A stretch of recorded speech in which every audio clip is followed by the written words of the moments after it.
mga bagay na mahirap ipaliwanag. Number 1. Nag-diet pero tumaba. Kain tayo, beshi. Ayoko, on diet ako ngayon. Many months later. Ikaw ba yan, beshi?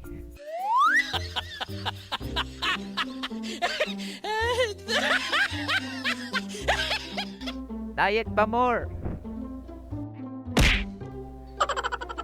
Number 2, mga nangungutang na biglang nawawala. Pare, pautang naman, 1 million lang.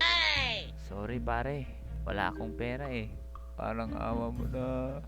Wala akong pangsugal.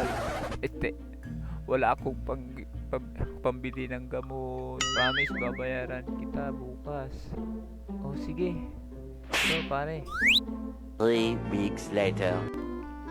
Pare, kilala mo ba ito? Hindi.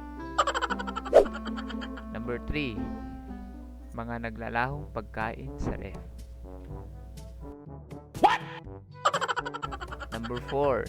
Malapad ang noo pero hindi naman matalino. Pedro, basahin mo nga ito. Ang dali naman yan, ma'am. Hitachi. Headache yun.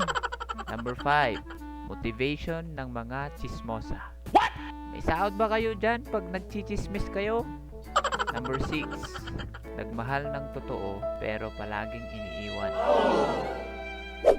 Ano pare? Iniwan ka na naman? Ikaw, miss, iniwan ka rin? Huwag kayo mag-alala. Ako rin. Number 7. Mga pangakong napapako. Ikaw lang mamahalin ko. Pangako yan.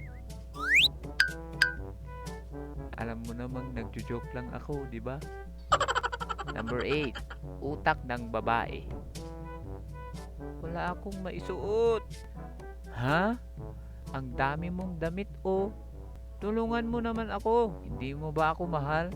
Hindi mo ako tinutulungan. Sige. Tutulungan na kita. Napipilitan ka lang eh. Hindi mo na nga ako mahal.